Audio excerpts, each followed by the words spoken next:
त्वमेव माता च पिता त्वमेव त्वमेव बन्धुश्च सखा त्वमेव त्वमेव विद्या द्रविणं त्वमेव त्वमेव सर्वं मम দেব দেব। Hello friends, welcome to my channel Vaidik planet. আশা করি আপনারা সবাই ভালো আছেন, সুস্থ আছেন, শান্তিতে আছেন এবং যে যার নিজের জীবন আনন্দে অতিবাহিত করছেন। বন্ধুরা, আমার এই চ্যানেলে সহজ বাংলা ভাষায় বিভিন্ন প্রকার হিন্দু শাস্ত্র যেমন বেদ, উপনিষদ, পুরাণ, রামায়ণ, মহাভারত, গীতা ইত্যাদি বিভিন্ন প্রকার ধর্মগ্রন্থ নিয়ে আলোচনা করা হয়। আপনারা যারা এই শাস্ত্রগুলি সম্বন্ধে জানতে ইচ্ছুক কিন্তু পড়ার জন্য সময় পান না, তারা এই চ্যানেলের ভিডিওগুলি দেখতে পারেন। তো বন্ধুরা, আজ আমি শিবপুরাণ থেকে শ্রী শৌনকের সাধন বিষয়ক প্রশ্নের উত্তরে শ্রীসুত শিবপুরাণের যে উৎকৃষ্ট মহিমা বর্ণনা করেছিলেন তা পাঠ করব। আপনারা যারা আগের ভিডিওগুলি দেখেননি তারা পেজে সার্চ করে ভিডিওগুলি দেখে নিতে পারেন। তো আসুন আলোচনা শুরু করা যাক। ব্রহ্মা বললেন, নারদ, সকল মহাত্মা মুনি প্রয়াগে একত্রিত হয়েছিলেন। সেই স্থানে সম্মিলিত সেই সব মহাত্মাদের দ্বারা বিধি বিধান পূর্বক এক মহাযজ্ঞ অনুষ্ঠিত হয়। সেই যজ্ঞে সনক প্রভৃতি সিদ্ধগণ, দেবর্ষি, প্রজাপতি, দেবতা ও ব্রহ্মের অনুভূতিযুক্ত জ্ঞানীরা পদার্পণ করেছিলেন। আমিও সপরিবারে মূর্তিমান মহা তেজস্বী নিগম এবং আগমদের সঙ্গে সেখানে গিয়েছিলাম। নানা প্রকার উৎসবের সঙ্গে সেখানে বিশাল সমাবেশ হয়েছিল। নানা শাস্ত্রাদির জ্ঞান চর্চা এবং বিচার বিতর্ক হচ্ছিল। সেই সময় সতী এবং পার্ষদগণ সহ ত্রিলোক হিতকারী সৃষ্টিকর্তা এবং সবাকার প্রভু ভগবান রুদ্রও সেখানে এলেন। ভগবান শিবকে আসতে দেখে সমস্ত দেবতা, সিদ্ধ মুনিগণ এবং আমিও ভক্তি ভরে তাঁকে প্রণাম করে তাঁর স্তুতি করলাম। তারপর শিবের নির্দেশে সকলে প্রসন্নতা সহকারে যথাস্থানে উপবেশন করলেন। ভগবানের দর্শন লাভ করে সকলে সন্তুষ্ট হয়ে নিজ নিজ সৌভাগ্যকে ধন্যবাদ দিচ্ছিলেন। এরই মধ্যে প্রজাপতিদের প্রভু অত্যন্ত তেজস্বী দক্ষ অকস্মাৎ প্রসন্নতাপূর্বক সেখানে এলেন। তিনি আমাকে প্রণাম করে আমার আদেশ পেয়ে আসন গ্রহণ করলেন। দক্ষকে সমস্ত ব্রহ্মাণ্ডের অধিপতি করা হয়েছিল, তাই তিনি সকলের সম্মানীয় ছিলেন। কিন্তু তিনি সেই গৌরবপূর্ণ পদ লাভ করে মনে মনে অত্যন্ত অহংকার বোধ করতেন, কারণ তিনি ছিলেন তত্ত্বজ্ঞান শূন্য। সকল দেবর্ষি মাথা নত করে স্তুতি ও প্রণাম করে দু হাত জোড় করে তেজস্বী দক্ষকে আদর সৎকার করলেন।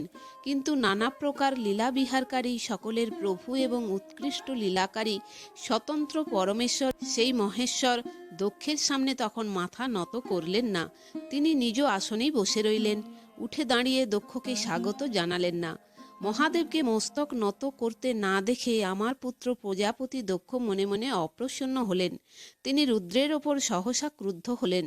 জ্ঞান শূন্য ও মহা অহংকারী হওয়ায় মহাপ্রভু রুদ্রের দিকে ক্রূর দৃষ্টিতে তাকিয়ে সকলকে শুনিয়ে উচ্চস্বরে বলতে লাগলেন।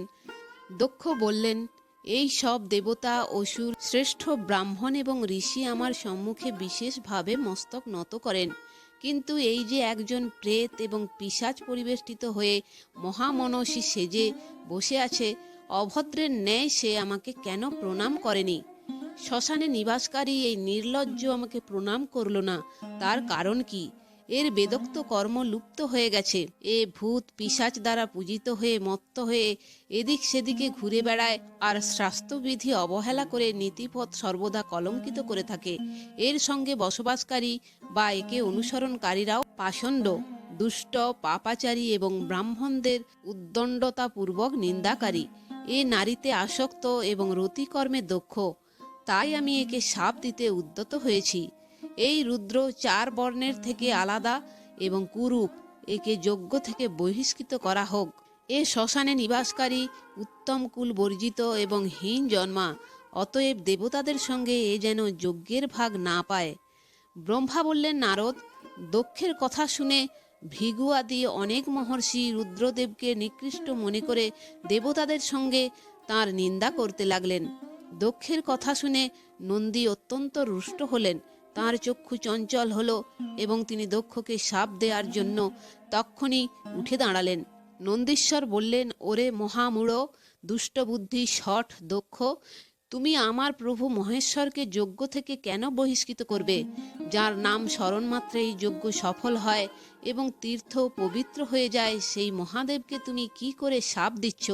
দুর্বুদ্ধি দক্ষ, তুমি ব্রাহ্মণগণের কুমন্ত্রণায় এই রুদ্রদেবকে বৃথাই শাপ দিয়েছ। মহাপ্রভু রুদ্র সর্বতোভাবে নির্দোষ, তা সত্ত্বেও তুমি তাকে উপহাস করেছ। ব্রাহ্মণাধম, যিনি এই জগৎ সৃষ্টি করেছেন, যিনি এর পালন করেন এবং শেষে যার দ্বারা এর সংহার হবে, সেই মহেশ্বর রূপকে তুমি কি করে শাপ দিলে? নন্দীর এইরূপ চিৎকারে প্রজাপতি দক্ষ ক্রোধে অগ্নিশর্মা হয়ে তাকে শাপ দিয়ে বললেন, ওরে রুদ্রগণেরা, তোমরা সকলে এখান থেকে বেরিয়ে যাও। বৈদিক মার্গ থেকে ভ্রষ্ট এবং মহর্ষি গণ দ্বারা পরিত্যক্ত হয়ে তোমরা পাষণ্ড বাদে লিপ্ত হও আর শিষ্টাচার থেকে দূরে থাকো। মস্তকে জটা, শরীরে ভস্য এবং অস্থির অলঙ্কার ধারণ করে মদ্যপানে আসক্ত হয়ে থাকো। দক্ষ যখন শিবের পার্শ্বদের এইভাবে শাপ দিলেন, তখন এই শাপ শুনে শিবের প্রিয় ভক্ত নন্দী অত্যন্ত রুষ্ট হলেন। শিলাদপুত্র নন্দী ভগবানের প্রিয় পার্ষদ ও অতিশয় তেজস্বী। তিনি গর্ব ভরে তখনই মহাদুষ্ট দক্ষকে যথোচিত উত্তর দিতে লাগলেন। নন্দীশ্বর বললেন, আরে শঠ দুর্বুদ্ধি দক্ষ, তোমার শিবতত্ত্বের কোনো জ্ঞানই নেই, তাই তুমি শিব পার্ষদদের বৃথাই শাপ দিচ্ছ। অহংকারী দক্ষ, যাদের চিত্তে দুষ্টতা পরিপূর্ণ, সেই ভৃগু আদিও ব্রাহ্মণত্বের অহংকারে মহাপ্রভু মহেশ্বরের উপহাস করেছেন। সুতরাং এখানে ভগবান রুদ্রে বিমুখ তোমার মতো যেসব দুষ্ট ব্রাহ্মণ বিদ্যমান, তাদেরও আমি রুদ্র তেজের প্রভাবে শাপ দিচ্ছি। তোমার মতো ব্রাহ্মণ ও কর্মফলের প্রশংসক বেদবাদে আবদ্ধ হয়ে বেদের যথার্থ তত্ত্বজ্ঞান শূন্য হয়ে যাবে। এই ব্রাহ্মণেরা সর্বদা ভোগে তন্ময় হয়ে স্বর্গকেই সব থেকে বড় পুরুষার্থ মনে করে। স্বর্গ থেকে বড় অন্য কোনো বস্তু নেই। এই ধারণায় ক্রোধ, লোভ ও মদযুক্ত হয়ে নির্লজ্জ ভিক্ষুক হয়ে থাকবে। বহু ব্রাহ্মণ বেদমার্গের আছিলায় শূদ্রের যজ্ঞকারী ও দরিদ্র হবে। দান গ্রহণ করতে তৎপর থাকবে। দূষিত দান গ্রহণ করায় এরা সকলেই নরকগামী হবে। তার মধ্যে কিছু ব্রাহ্মণ ব্রহ্ম রাক্ষসও হবে। এই পরমেশ্বর শিবকে সামান্য দেবতা মনে করে তাকে অশ্রদ্ধা করে সেই দুষ্ট বুদ্ধি সম্পন্ন প্রজাপতি দক্ষ তত্ত্বজ্ঞান বিমুখ হয়ে যাবে। সে বিষয় সুখের ইচ্ছায় কামনা কপটতাপূর্ণ গৃহস্থ ধর্মে আসক্ত থেকে কর্মকাণ্ডের তথা কর্মফলের প্রশংসাকারী বেদবাদেরই বিস্তার করতে থাকবে। এর আনন্দদায়ক মুখ নষ্ট হয়ে যাবে। সে আত্মজ্ঞান বিস্তৃত হয়ে পশু সমান হবে আর কর্মভ্রষ্ট হয়ে শীঘ্রই ছাগ মুখযুক্ত হবে।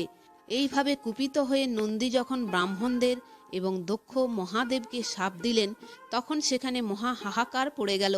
নারদ বেদাদির প্রতিপাদক হওয়ায় আমি শিবতত্ত্ব জানি, তাই দক্ষের এই শাপ শুনে আমি বারংবার তাঁর এবং ভৃগুসহ ব্রাহ্মণদেরও নিন্দা করি। সদাশিব মহাদেবও নন্দীর কথা শুনে হেসে মধুর বাক্যে নন্দীকে বুঝিয়ে বলতে লাগলেন। সদাশিব বললেন, নন্দিন, আমার কথা শোনো। তুমি তো পরম জ্ঞানী, তোমার ক্রোধ করা উচিত নয়। তুমি ভ্রমবশত মনে করেছ আমাকে শাপ দেয়া হয়েছে, তাই বৃথায় ব্রাহ্মণকুলকে শাপ দিয়েছ। বাস্তবে কারো শাপই আমাকে ছুঁতে পারে না, সুতরাং তোমার উত্তেজিত হওয়া উচিত নয়। বেদ মন্ত্রাক্ষরময় এবং সুক্তময়, তার প্রতিটি সূক্তে সমস্ত দেহধারীদের আত্মা অর্থাৎ পরমাত্মা প্রতিষ্ঠিত। অতএব তুমি রোষবশত তাঁদের শাপ দিও না। যার বুদ্ধি যত দূষিতই হোক না কেন, সে কখনো বেদকে শাপ দিতে পারে না। আমারও শাপ লাগেনি, একথা তোমায় ঠিক মতো জানতে হবে। মহামতে তুমি সনকাদি সিদ্ধদেরও তত্ত্বজ্ঞানের উপদেশ প্রদানকারী, অতএব শান্ত হয়ে যাও। আমি যজ্ঞকর্ম, যজ্ঞাদির অঙ্গভূত সমস্ত উপকরণই আমি যজ্ঞের আত্মা, যজ্ঞপরায়ণ যজমানও আমি এবং যজ্ঞ থেকে বহিষ্কৃতও আমি। এ কে, তুমি কে এবং ও কে? প্রকৃতপক্ষে সবই আমি। তুমি এই বিষয়ে ভেবে দেখো। ব্রাহ্মণদের তুমি বৃথাই শাপ দিয়েছ। মহামতে নন্দিন, তুমি তত্ত্বজ্ঞানের দ্বারা প্রপঞ্চ সৃষ্টি অবরুদ্ধ করে আত্মনিষ্ঠ জ্ঞানী এবং ক্রোধাদি বর্জিত হয়ে যাও।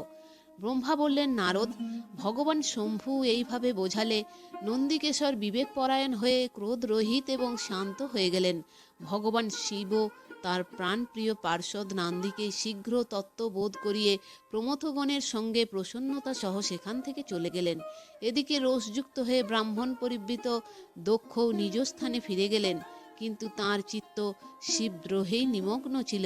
রুদ্রকে শাপ দেওয়ার ঘটনা স্মরণ করে দক্ষ সর্বদা মহারোষে মগ্ন থাকতেন। তাঁর বুদ্ধি মূঢ়তায় আচ্ছাদিত ছিল। তিনি শিবের প্রতি শ্রদ্ধা শূন্য হয়ে শিব পূজাকারীদের নিন্দা করতে লাগলেন। তাত নারদ পরমাত্মা শম্ভুর সঙ্গে এইরূপ দুর্ব্যবহার করে দক্ষ যে তার দুর্বুদ্ধিতারই পরিচয় দিয়েছিলেন তা আমি তোমাকে জানালাম। এবার তাঁর দুর্বুদ্ধির চরম পরিণতির বৃত্তান্ত আমি বলছি, শোনো।